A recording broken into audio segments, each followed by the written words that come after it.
There's nothing more important than education. If you can give every single person a world-class education, and they're humble and they're willing to work hard, they're always going to be employed. They're always going to be lifelong learners. They're going to be prepared for the last job they have, which is more important nowadays, even with AI, than the first job.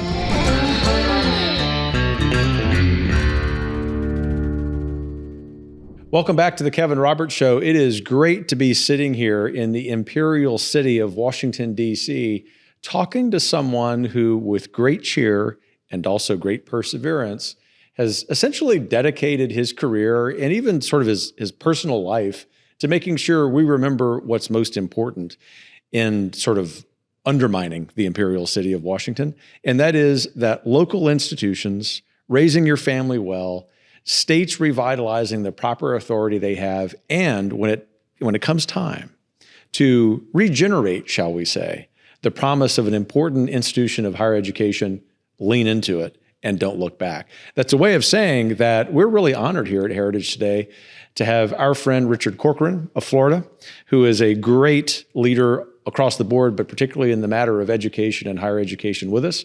Richard, thanks for being here. Oh, thanks a lot, Kevin. It's an honor. You're a busy dude. It's good you're here. It is busy, yeah. Yeah, so and we'll get into why it's busy, and I think for the most part it's good busy, but you do have this new book, which I want to mention at the top, because as a recovering academic, I sometimes forget things.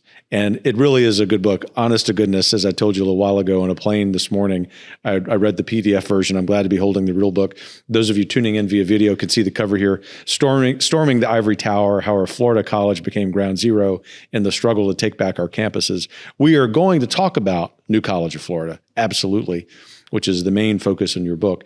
But I want to get there by talking about your own story and sort of what's going on in American society, even at a great place like Florida, that would lead you to end up changing things at New College.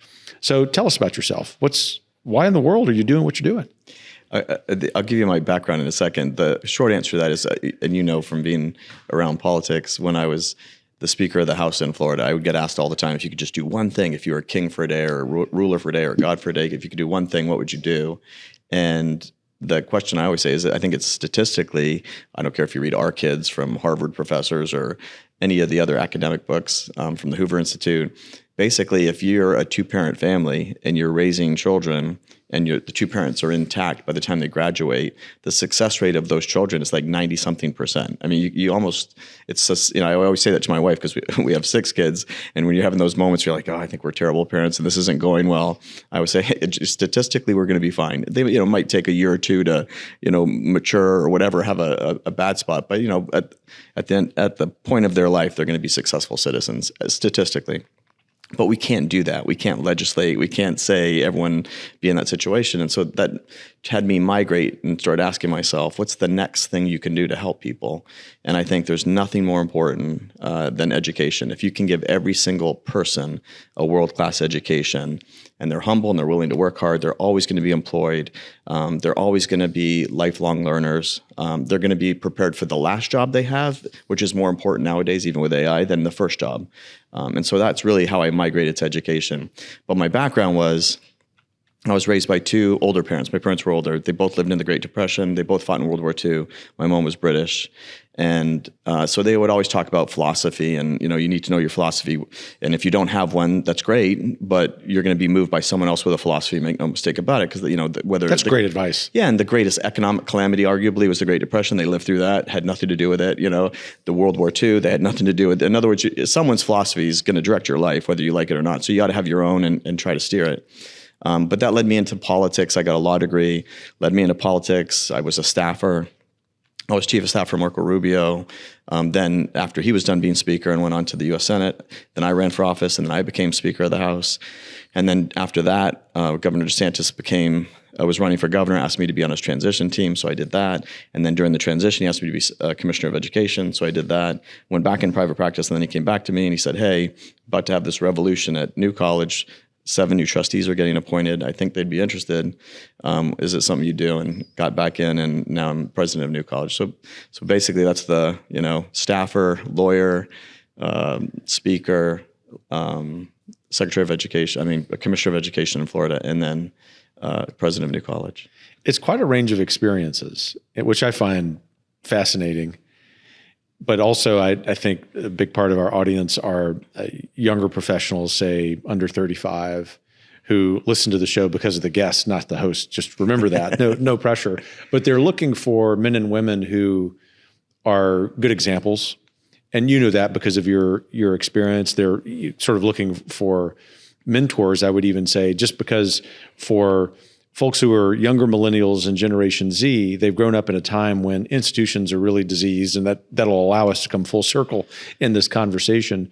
But they're also looking for people who, in spite of all the reasons to either be discouraged and not really participate in the public square, or who just say, gosh, I could just go over into my corner and make a bundle of money, and that's a pretty good life in the United States. You can kind of have freedom, you can kind of do your own thing, but you're not giving back. They actually, to the credit of their generations, really want to be invested in a republic and a polity, if you will, that is meaningful. And that's what you've been doing. I'm curious if, and we'll get to New College for sure, I'm curious if you always knew that you wanted to be in elective office, because be Speaker of the House in any state, but particularly one that is as big and as important as Florida, is a pretty big deal. Yeah, it's a great question. And but you also, what you were saying, but with that generation from, to that younger generation from, say 22 to 35, I get asked a lot when I would be like, hey, if I'm starting out and I'm doing something, I just think I want to give the sidebar, what should I do? Or, what would your advice be? And I always say the same thing, which you were talking about, one is I always say, go where the action is. I steal that from, my mom was British, so we had to read all things Churchill. But Churchill, what? There's a Boer War going on. There's action. I'm going to go to Africa, and so. But go where the action is. And the second part was, to your point, is follow good leaders. I've been blessed in my career to have the Jeb Bushes of the world when he was the governor of the talked about governor of the state, and then just led throughout the whole process. Even speakers and other legislators, they're just good people, and it's easy to follow. But anyway, so to your point, to those younger ones that watch your show, I think go where the action is and follow good people, and good things happen. But my parents, so they were uneducated. Neither one had a college degree. Both grew up pretty abjectly poor. Both were, for the most part, parentless. My dad's dad died when he was little, and so he was raised in Catholic orphanages his whole life, and then went into the war. His mom, once she was widowed, she was probably 21 years old. She put my dad and his older brother into an orphanage, and then she went back to New York, probably, I'm not judging, but probably looking for another husband or, something, and having to work. And then my mom, her parents during the Great Depression broke. So they got on a ship and went to India at the time, a British colony, and worked on it, just managed a tea plantation. So she was born in Darjeeling, but there was no infrastructure. So when she was 5, she was raised pretty much in boarding schools, and she didn't have the money to go back during Christmas or summer. So she always had adoptive families. So they were just poured into us that, family and philosophy matters, and all of these things that happen in the world have just tremendous impacts on who you are in your life. And then on the second factor besides them was we grew up in Canada. My dad fought in World War II. He did some diplomat work post World War II in Europe and Eastern Europe. And then he got into U.S. immigration, and then he went to Canada and he worked for the United States Immigration, and then opened up his own practice. And I shouldn't say this on public TV, but in Canada, it was like a paper practice. In Florida, when we moved back to Florida, you had to be a lawyer. And of course, my dad wasn't a lawyer, so I always joke, pretty sure that I won't out him, but I'm pretty sure now he's gone, but he engaged in the unauthorized practice of law for a good 10 years. There are many great Americans who've done that over the years. I'm not saying that right now at Heritage we endorse that, but this was a different time. Different time, yeah. And he was, in his retirement years. But so you just grow up in Canada and you're raised as an American. You are an American. You're raised as American. We're the only ones that celebrated July 4th in the entire, neighborhood we lived in. You grew up with this healthy idolatry of this country, America, and you want, and so when the opportunity came that we got to go to Florida and move back, I just felt like I had missed out. I was 12. I missed out on all this stuff. So I wanted to know all the presidents. I wanted to know all the state capitals. I just felt like I was handicapped. And in that kind of move. Just got more and more interested in. Then you learn this is like 12. Like there's parties, and there's the presidential election was Ford versus Carter, and But then I just started reading, and then also it's probably one of my biggest. As I started watching the show called Firing Line, and I would tell my parents, there's this guy, and it's only a half hour long, and he's British, and he's just fantastic. And they had to break the news to me. No, that's that beautiful, polished New England accent. Yeah, that patrician accent of Buckley's, right? I thought the same thing when I was I thought he was British, yeah. But anyway, and so all of that shaped me. So then you just more and more, and you read all those books, and that everyone says you have to read. And I thought, I wouldn't mind serving. So it was probably in me pretty young. What years were you speaker? 16 to 18. Yeah. And legislative highlights? We did a lot. Mm-hmm. So I was, we got elected in 2010. So Rick Scott got elected the same time, Governor Rick Scott. And that was the Tea Party movement. Is Marco Rubio a U.S. Senator without a Tea Party movement? Probably not. Am I elected to the state house? We got elected in a class of 34 people, which is 120 members, almost a third of the legislature, all new Republicans, 34 of us. And Republicans, we only had about 80. So we were all, more than a third of our caucus.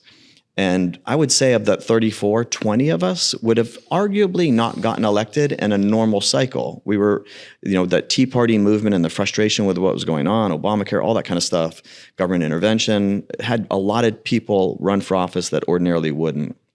And so the class that I came in with, you're talking Matt Gaetz, Greg Steube in Congress, Carlos Trujillo was an ambassador, and now very involved in the Trump campaign. Jeanette Nunez is the lieutenant governor. Daniel Davis was from Jacksonville, just lost a tight mayor's race. Just tons of really, really amazing, talented people. And so that just led to I think, and then Rick Scott got elected at the same time. And so I think you saw just a tremendous, the Tea Party movement really, nobody was there to, I always say self-preservation and self-promotion. That's what everyone gets elected, and they try to, have self-preservation and stay in office and then self-promote themselves to higher office. There wasn't that. There was really just this desire to change the state. We were the only big state, and we were sophomores, that stopped Medicaid expansion. I mean, every state was going with Medicaid expansion. And I don't care, in the special interest world, all of them were for doctors, hospitals, you name it. There wasn't anybody that came and said to you, please don't pass Medicaid expansion. It's unconscionable. I had just made the move from leading a higher ed institution to public policy. I was leading the Texas Public Policy Foundation at the same time, and we were fighting Medicaid expansion there. It's all the interest groups, people you think are aligned with you and everything. And it was a rude awakening for me, because I thought, what are all these groups who are supposedly aligned with us on everything else wanting to forsake our future with this really dumb policy idea? Yeah, and I think that was like early on because you only get 8 years in Florida. That was early on. And then there became this frustration with, just the special interests. And really, we were very clear. The problem, the enemy, was the elected officials. We abdicated and voluntarily give way too much power to these people. It's completely sad. For lack, a better description. And so we were saying, okay, we got to rein it in. If you can't rein it in, we need to have better fences and walls and boundaries. And so we had just probably the largest in the country drain the swamp package. And our biggest foe was our Republican counterparts in the Senate. I once was in the car with the children, and I was using some swear words, and you just forget. And then my kids... I've never had that experience. Yeah, and my kids are like, Dad, you just said, whatever. And you told us you should never swear. And I said to my goats, you can swear if you're talking about any Senate. That's a timeless joke. Yeah. So anyway, so they wouldn't go along with it. So then we put it in our house rules, so it applies to everybody in our house rules. But you couldn't fly in a special interest plane. You couldn't be in business. You couldn't do you have people throughout this country who are in an elected body. Let's say they're in a Senate, and their job is a lobbyist. So they don't lobby let's say the state legislature, because they're in the state legislature, but then the same clients that come to them and ask them for money or whatever they want hire them to lobby at the federal government and lobby at the local government. I mean, so we're getting rid of all of that stuff. We expanded the longest in the country, that once you are out of office, you're banned for 6 years to become a special interest lobbyist or a special interest. Is that still in effect in Florida? Still in effect. Still in effect. And I would imagine it's the case, but have you seen real discernible effects of that? From the whole package. And then the other thing we did is, you go out and you see it all the time in DC. You go to whatever, Ebbitt's, and you sit there and there's a back table and you're sitting there writing on the back of a napkin, hey, put $20 million here or whatever. And so we had all these rules. If you wanted money in the budget, you had to file it. Then you had to go through the committee process. I'm talking about projects. I mean, earmarks for DC words. And it had to be transparent. You had to see it. And then you could start seeing, hey, wait a second, Representative Jones, he does a lot of stuff for the insurance industry, or he does a lot of stuff for the lawyers, or whatever it might be. It was open and notorious on what everyone was doing. But we did that, and we had to wait till we were in control to our last year, because then we could do all of that stuff. But we just did, and then we did massive education reform, school choice, all of those things that you hear about in Florida. We fought the unions. We made them recertify. They just couldn't automatically be there. We tried to pass where they couldn't have automatic deduct. Now Governor DeSantis got it passed in the last year. All of those things we just went, and we did a lot of free market healthcare stuff. So y'all were fearless. I mean, I remember again at the aforementioned group in Austin, taking stock of what other states were doing and realizing, oh man, even for those of us who think that the sun rises and sets around Texas, no surprise, right? That Florida is beginning to lap us. And we started inserting into briefs we were doing for the Texas legislature and for our friend Governor Abbott, who's still a friend in spite of the following story, all of the successes Florida was having. And I happen to know that y'all were probably saying, let's go get higher on these rankings against Texas. All of that to say, this is good. I mean, this is what our republic is based on, not just in terms of federalism, obviously, but in terms of the healthy competition among states that are trying to do the same thing, which is to restore self-governance, to get government out of the way, to eliminate the special interests. Hopefully we're able to be able to do that in Washington really soon, because I don't know if you noticed this, but Washington is really the imperial city. Yeah, without question. And to your point, I can tell you from being a staffer and then being elected in those early years, Texas was the bar. Texas, Floridians did not like hearing about Texas is doing this, Texas is doing this. I do think we passed you quite rapidly. Yeah. I was at an event just last night in Texas, and there were several legislators there. Truly good guys and gals. They take all the right votes on many of the issues that you mentioned.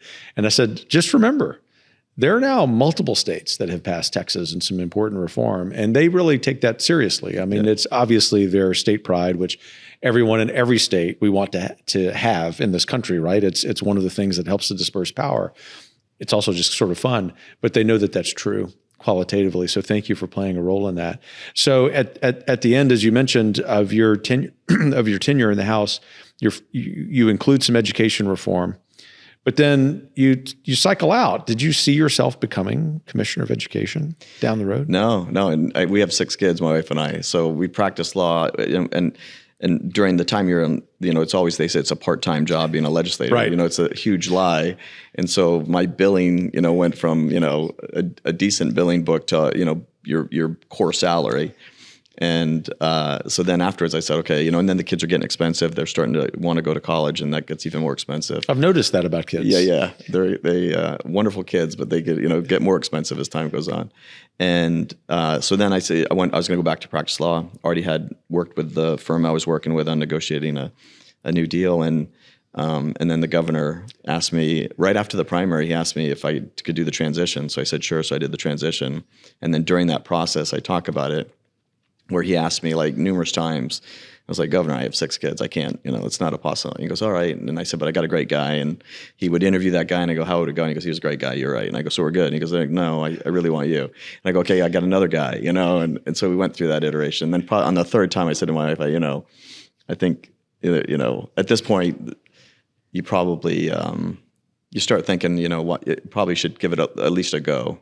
And then, so I gave it a go, and it was fantastic. He was great to work for. And we were just doing executive orders, everything legal and constitutional, not beyond the boundaries, but just reining in, years and years of stuff that needed to be done. And then I thought, okay, I'll do at least a year. And sure enough, COVID hits, and you can't leave during COVID. So then I was there for 4 years. So well, and tremendous service. And to your point about Governor DeSantis, I just think for governors in this generation, he really sets the bar for, of course, doing things appropriately, not just legally, but also ethically, which I know him well enough to know that's important for him and for people who work for him. But the key thing, and I think it's a lesson for policymakers across this country, including in Washington, is use the authority the people have given you. And one of the problems facing the conservative movement is that we're too tentative. And it doesn't mean that we need to be bombastic, that, of course, we're not going to do anything inappropriate as it relates to the law or morality, but we often decide we're going to leave some power on the field, and the country can't afford that. 100% agree. If there's one frustration, in fact, on walking up to your show, I was talking to one of your colleagues, and we were talking about the Department of Education and should it be abolished or whatever, and I was saying, I'm actually against that.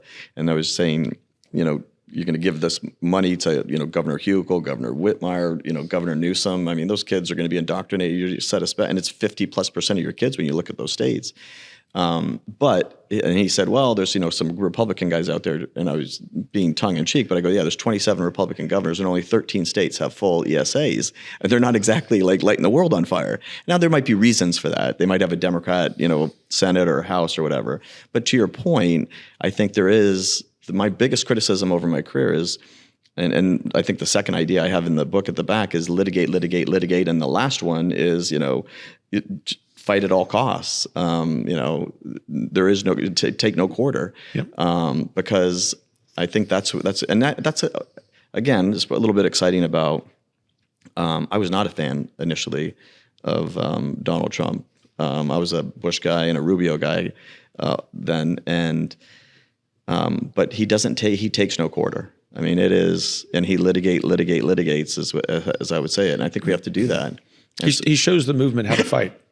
Yes. Even if people, I know hundreds, thousands of people who have voted for President Trump 3 times. And of course, at Heritage, we're very fond of him because of his policymaking. We're fond of him because of his desire to mix things up. But we're fond of him for an even longer term reason. I guess that's how I'll put it, which is to say, beyond the political season, which we of course have to be careful about commenting on, for the long term, leaders like Donald Trump and Ron DeSantis and others, I would put you in that category, Richard, show us that when you have authority, you should use it. That's why you have it. And in fact, if there's any violation of ethics or morality, it's being too doggone tentative with the authority that God has given you for this particular moment in life. And the good news is, and I do think that President Trump deserves most of the credit for this, he's proven that you can do that. And I think Americans have taken real encouragement from that, even if they might be Americans who, like in the case of you and many people I know, they're certainly fans of Trump, but they weren't initially because they weren't sure what to make of him. Our country's history, thankfully, is filled with men and women like that. Yeah. No, and I'm going to bore you, Kevin, with Churchill. But you're not boring me at all. I'm such a Churchill fan. I was raised on it, so it was incessant. But he would always say that the most important virtue is courage, because without it, none of the others are even possible. But I think that's the key component that to a DeSantis, to a Trump, is having that courage to go out there and fight those fights. I tell the story in the DEI chapter about how we're just New College is a college that's smaller than most elementary schools in Florida. I mean, we had 600 kids at the time that we got there in 23, and we basically abolished our DEI office. And, the only university in the entire country who does it voluntarily. No one else did it. And still to this day, no one's doing it without being forced somehow or mandated by the legislature or the governor.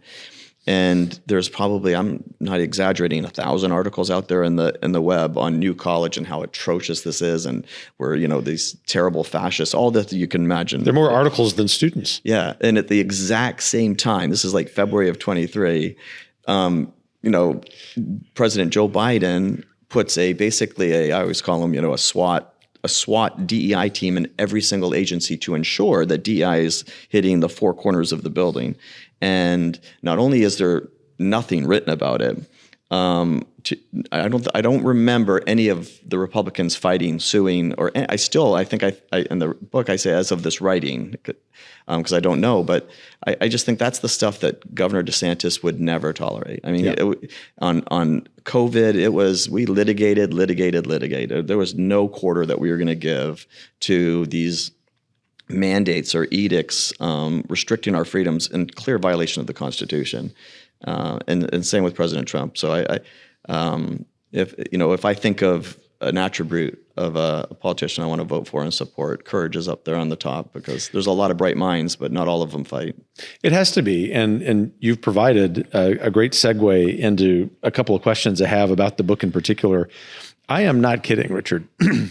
What I'm about to read is my favorite page in a book that I can remember in a long time. So much so that when I was, as I mentioned, reading the PDF version of the book on a plane today, I texted this to my wife and she said, I can't wait to meet him. But this is your, this is your dedication page to the New York Times, the Washington Post, the Tampa Bay Times, the Sarasota Herald Tribune, and so many of their sister publications.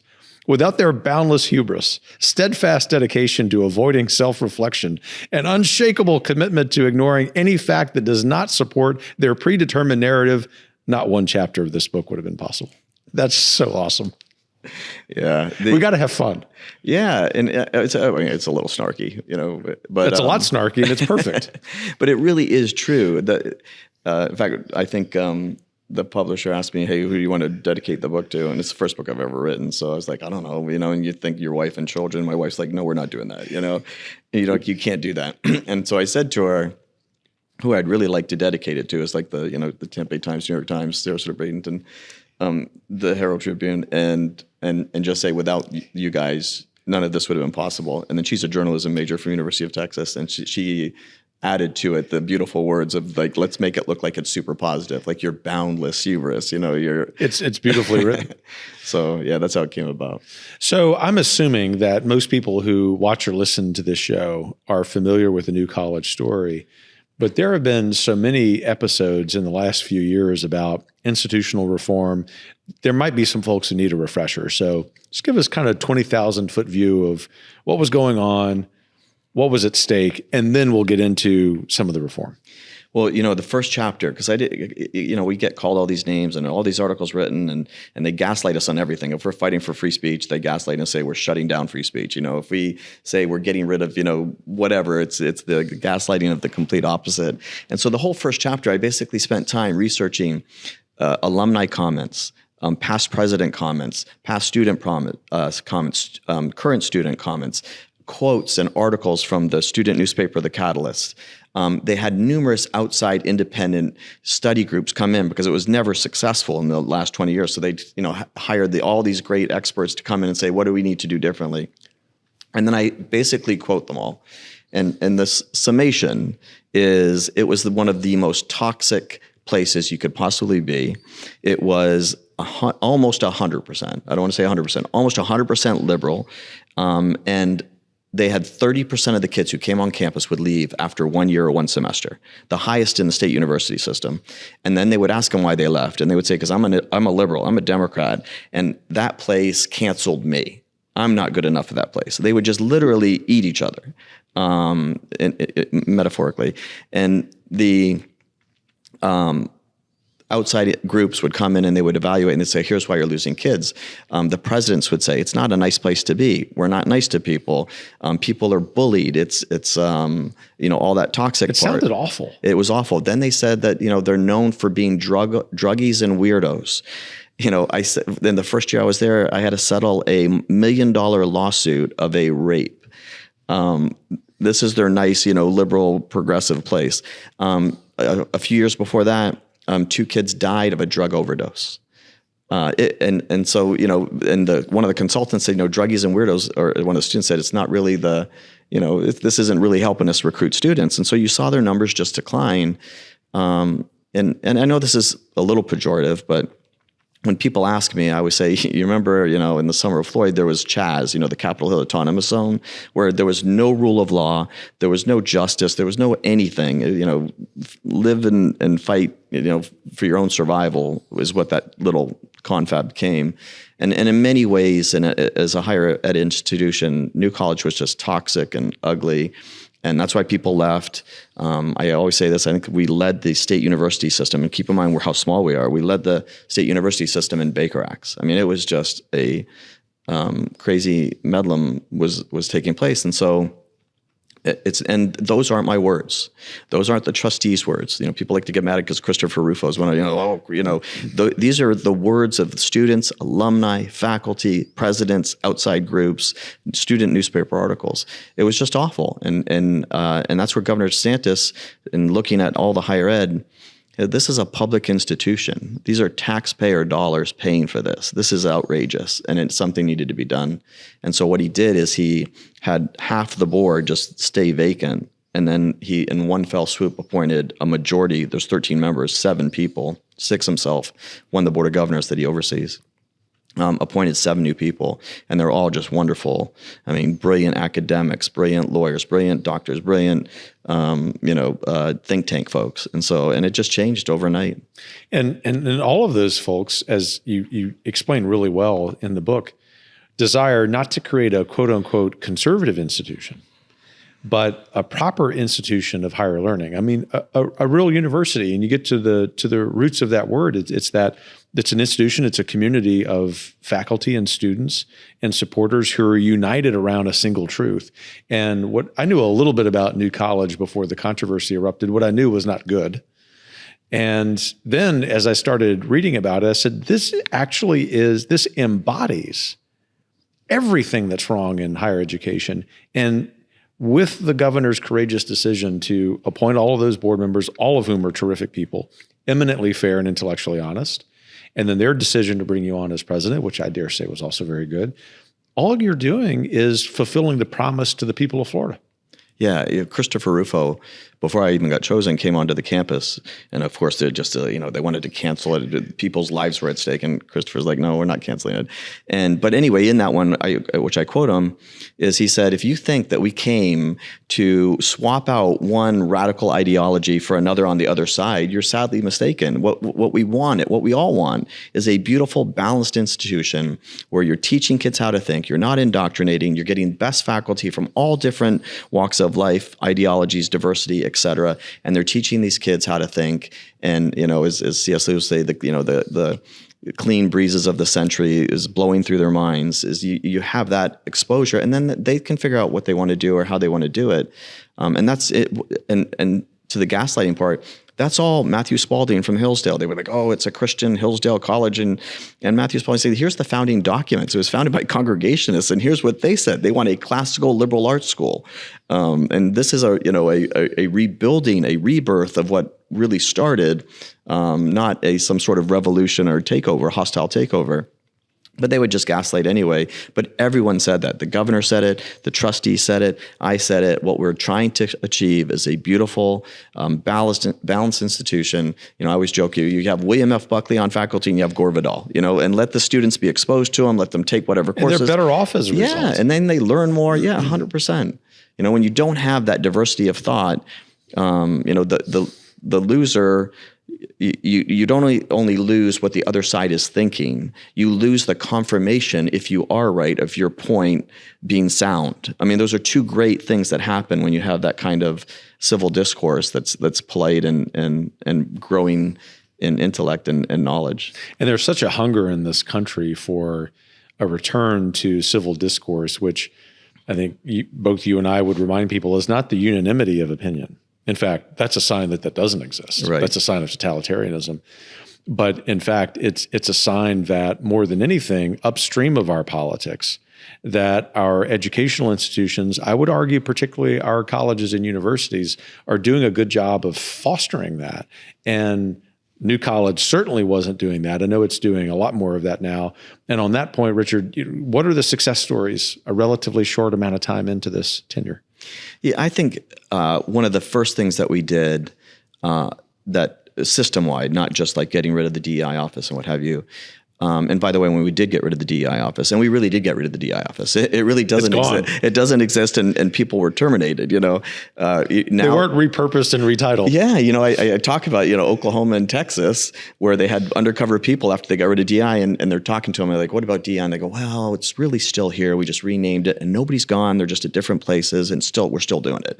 I mean, just terrible. It is. It's awful. Yeah, but the biggest thing I think initially was, and I think this is, I talk about Ackman a lot. Here's a guy that's not a conservative. He's, a liberal donor historically, and he graduates from Harvard. And after October 7th, somewhat like COVID turned on the lights for parents in K-12, October 7th turned on everyone's lights on higher ed, including in Ackman, where he goes back and he's saying, "Hey, I graduated from here. I have a child that's here. What's going on?"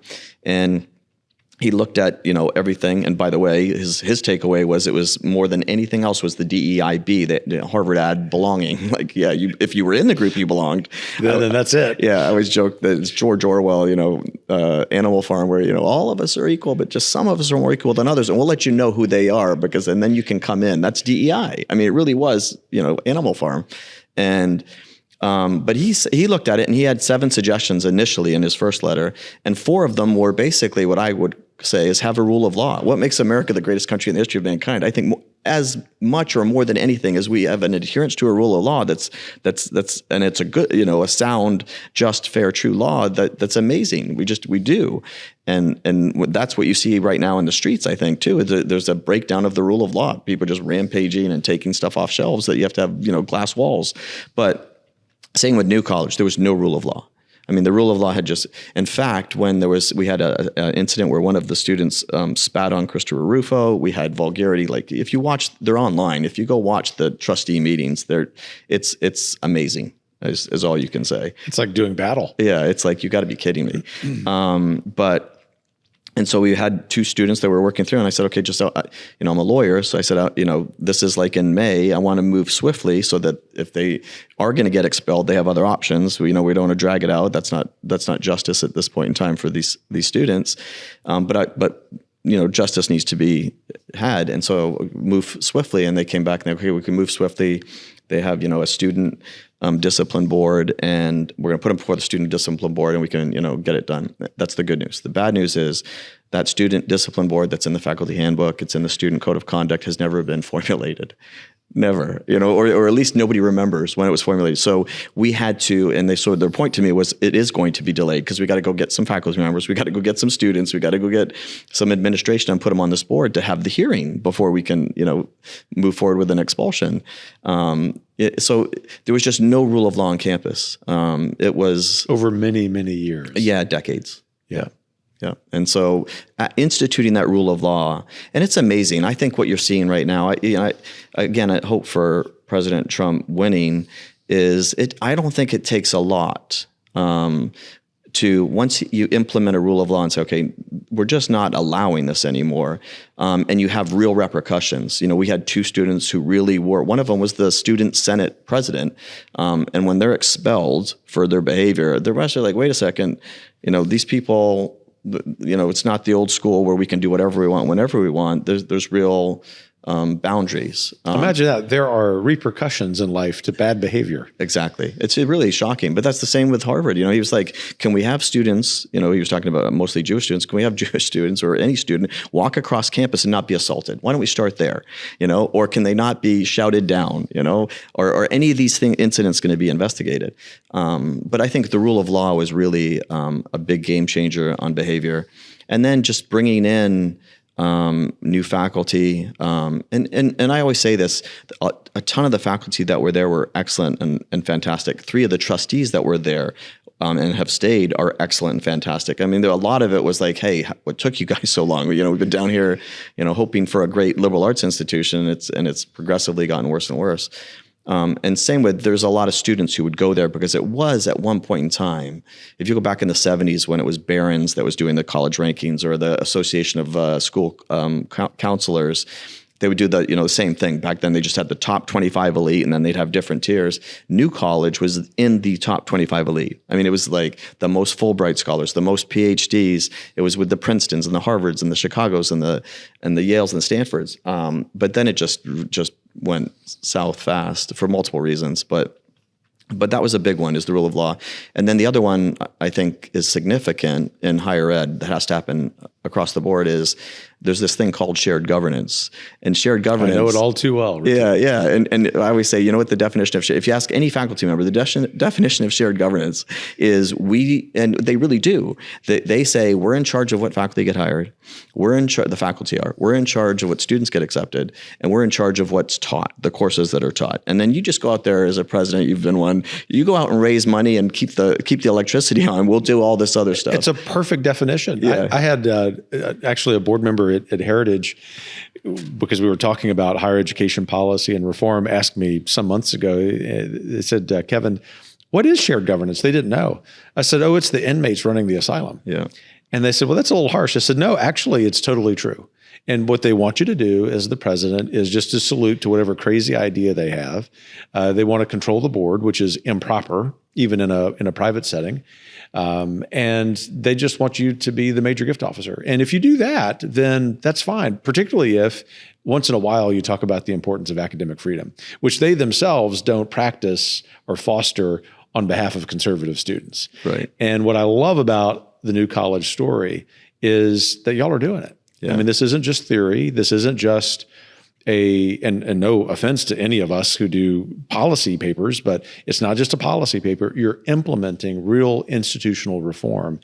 And for people who are listening or watching who are encouraged by this, and there are millions, I hope you know that, who are encouraged by this story, maybe not millions watching this conversation, what would be a leadership lesson or two that you've learned thus far that would be applicable not just to, say, a college, but maybe there is a parent listening who's saying, man, I see my son or daughter's school kind of going by the wayside. What can I do?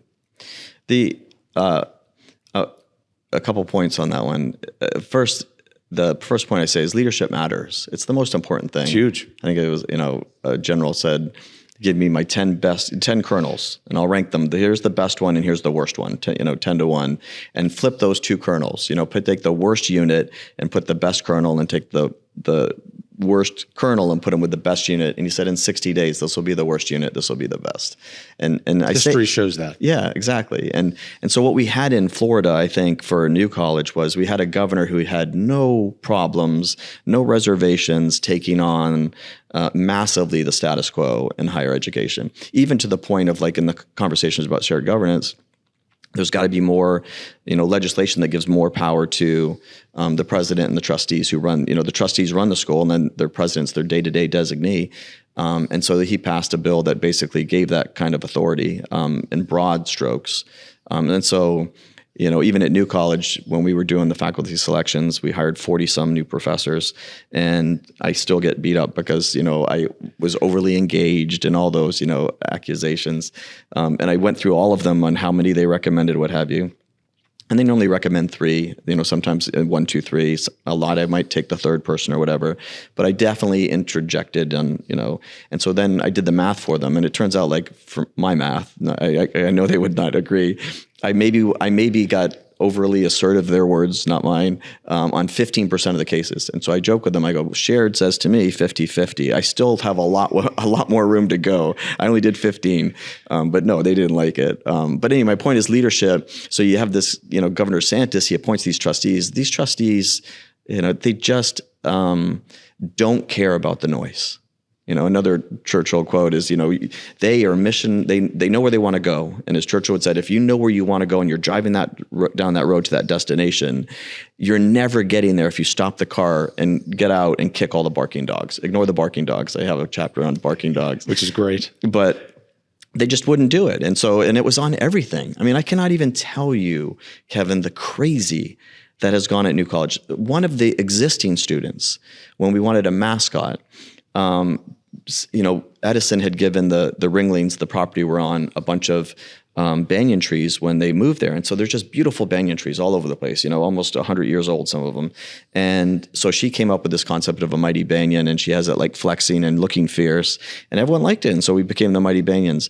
We were editorialized and chastised because we chose a racist mascot, because a tree is an emblematic of racism. That's the ludicrousness of the attacks against these trustees. But again, that leadership level, they just didn't care. They knew where they wanted to go. They had a tremendous amount of expertise on how to get there. And then they, chose me and hold me accountable to make sure that I'm doing that mission line. But as a parent, I would say, I don't care if it's a school board or a principal. Again, I think you look for those great leaders, and it's kind of knowable. We're starting a master's program on educational leadership because if you can, our goal would be you come out of that program, you can go into any school, any format, anywhere in the state, and immediately take it to an A-level school in terms of outcome, and that's provable. Either we're going to be able to do it or not. The data will show that. But that's following that great leader. And if you have a great principal, they do something. You know what they do first and foremost? They hire great teachers. And if you have a great teacher in front of the student, all those students are likely going to learn and succeed. But to those parents out there, I think you have to, and if you can't find those leaders, if you can't find that principal, you can't find that school board, then I do think we're at that point where you have to jump in and participate and try to be that leader yourself. I'm glad you mentioned that because many years ago, almost 20 years ago, I started a K-12 school. And I didn't really know what I was doing in many respects. I'm a higher ed guy, had never run a K-12 school. There were a couple things I knew: curriculum, mission, I guess someone might even say leadership. But I didn't know the K-12 stuff. So I hired people who did. But the worry that I had, and that school is now flourishing, was there are a lot of these efforts that are happening both in the private sector and in the public sector. We have many public charter schools, as you knew well from being in Florida, but that there was a real scarcity of leadership. And we weren't, because we're so hyper concerned about credentials, which I think is one of the problems we have. We're in this scenario where we have to have people who are credentialed to go into many of these schools. We simply don't have the graduate programs to produce them. We have graduate programs in education, but they really ought to be deleted as institutions. I mean, they're really that bad. And so I'm so glad to hear that you're addressing that scarcity, because we have to have places that these men and women who feel called to do this can get the sufficient amount of leadership training to be able to go in and run these schools. In other words, I'm a lot more optimistic about the future because of that. Respond to that. You said a lot of good stuff. Yeah, that's why I decided to stop, because I actually was going to a question and I said, well, I better stop. Well, just on the colleges of education, they really have been. In fact, when I said we were starting the master's program in educational leadership, someone at a conference recently said, "Oh, do you have a college of education?" And I said it too flippantly, but of course they did. And I said no because they suck. And pardon my language. That's okay. But and there's data out there that says if you want a great English teacher, they should major in English. If you want a great biology teacher, they should major in biology. This college of education where it's for the lack of a better term, watered down, it's not producing those great teachers. Not all, but as a whole, I think that the colleges of education have generally been a recognized failed institution. You need to move beyond that. And so I think that's a key component. I also think that choice really matters. I have 6 kids. I know you have 4. I've had kids in private school. That's how just like you did, my wife and I are both lawyers. And during the Great Recession in 2008, our private school, it was a classical private school, closed. I mean, we went from like 500 attendees down to like 150, and they're like, we can't keep the doors open. And so then that led us to, look into charter classical schools. And my wife actually, in her spare time, volunteered on the kitchen table and started the first charter classical school in the state of Florida. So we've had them in public charter schools. We've had them in private schools. We've homeschooled. I mean, every student's different. And I think you have to give that choice. And we need to do that too. I'm glad to hear you say that as well, in part because it's the first of 2 final questions for you. And it is based on your experience, both as an education leader, as a political leader, but as importantly as dad.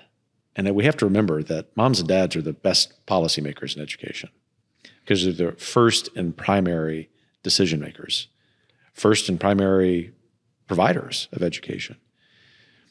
What do you see happening to the education landscape in the next 5 or 10 years? It's broadened tremendously. I'm a super optimist. I am too. And so I'm going to this is going to not sound optimistic, qualify it. Well, thanks for making that qualification. But I think I always say if we did everything right, starting tomorrow, which we're not, even if we did, it's a 25-year process to reap those rewards.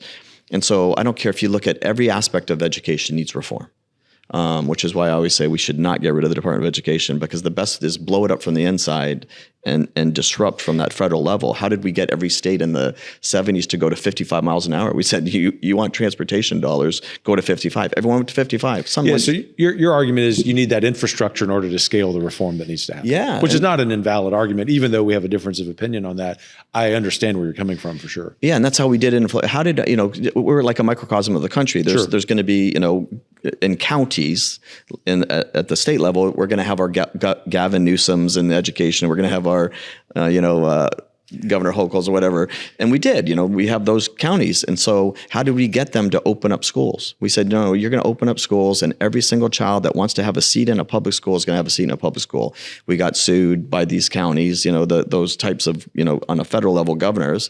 And we won. And the way we won, you're not going to mandate masks. You're not going to arbitrarily shut down charter schools or hold them to a different standard because you don't like their, competition.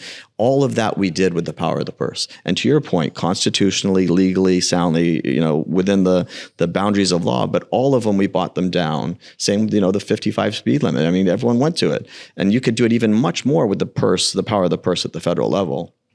And what's really the most frightening part is you can't give, even if you do block grants, you do whatever, you're going to give it to a Hochul or you're going to give it to a Newsom.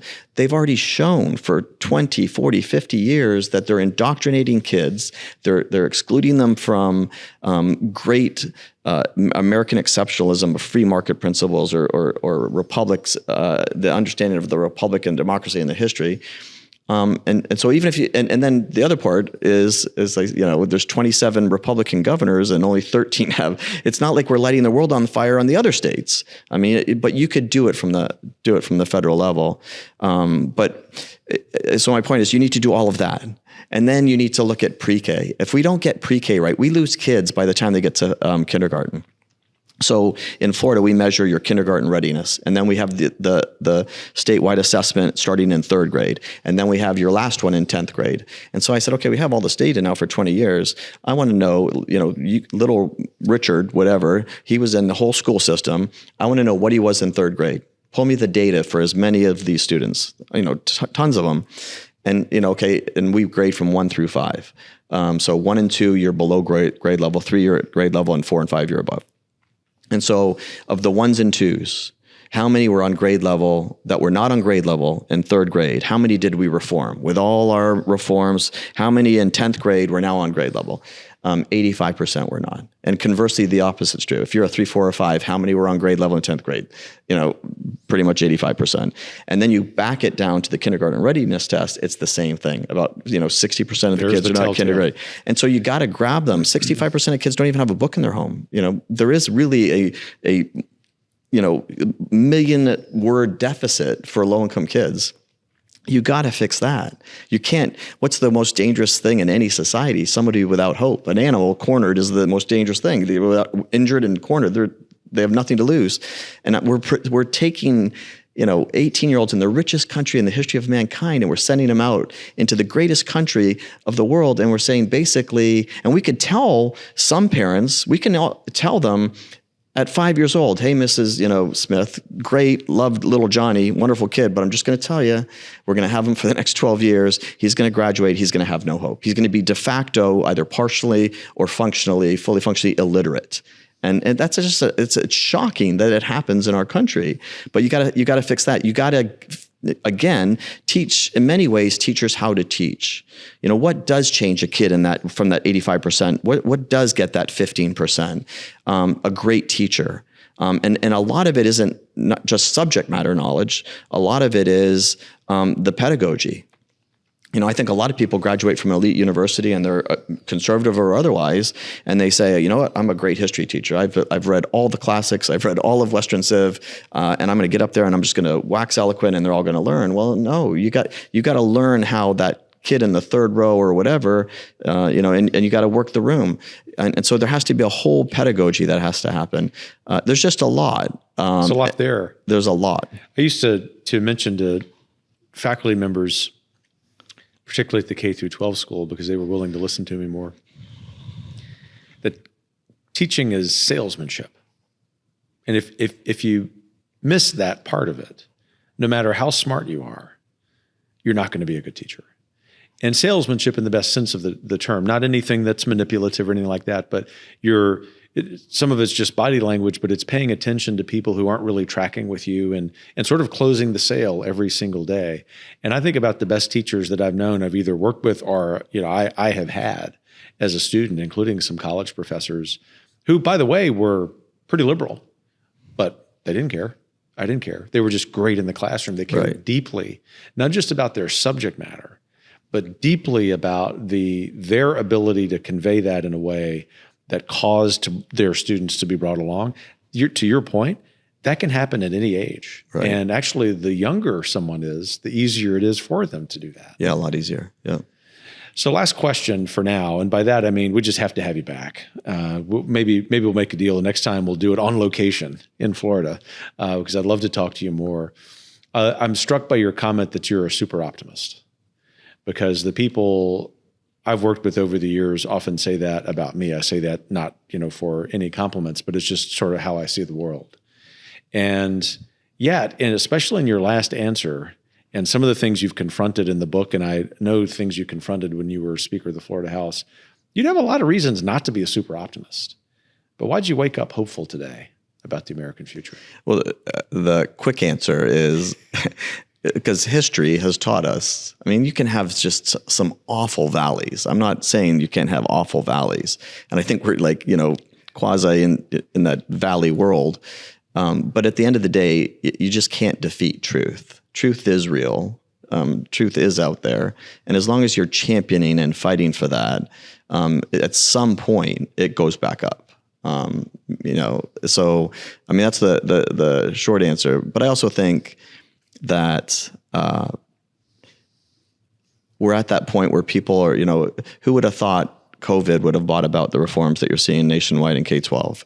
A terrible, plague on society, and then all of the rules that came around it forced upon us by men's decisions, and then you have, October 7th, another horrible tragedy, but bringing about tremendous reform. And so I just think that, and there's always going to be, there always will rise up a Ron DeSantis. There always going to be, another, Donald Trump's going to come in and he learned from his first 4 years. I think he's going to be even more disruptive. But at the bottom line, it's incumbent upon us to fight for that thing that is true. But America is really, really special. Ben Franklin, what kind of government did you go? So I give you a republic if you can keep it, because you can't keep something that's this, and in my words, again, optimistically, but true and good and beautiful and exceptional as America, if you don't raise up citizens who understand what it means to live in a self-governing society. And it's just too special that people, I think, like you and me and a lot of the folks here, it's just too special where we will fight for that truth. And at the end of the day, it will prevail. Really well said. And often where we do that fighting and eventually that collaborating is in institutions like New College of Florida. Thanks for your time. You're a busy guy and you made time for the conversation. I want to reiterate to the audience, you need to go out and get Richard Corcoran's book, Storming the Ivory Tower. As I always do, I have read it before I recommend it to you. So know that you should just go get it. Maybe consider it a Christmas gift for people looking for encouragement. Richard, thanks for joining us. Thanks for your leadership. Thanks for being a great American. We look forward to having you back. Thanks, Kevin. Likewise. Appreciate all you do. You bet. Thanks for joining this episode of The Kevin Roberts Show. There's a lot of reason that you should be discouraged. That's what the radical left wants you to believe.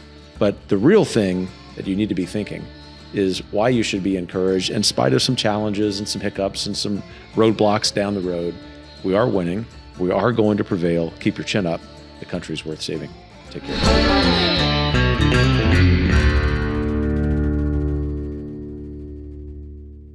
The Kevin Roberts Show is brought to you by more than 10 million supporters of the Heritage Foundation. The executive producer is Crystal Kate Bonham. Sound design by Lauren Evans, Mark Guiney, Tim Kennedy, and Joseph Fonsbakowski. For more information and to subscribe, please visit heritage.org.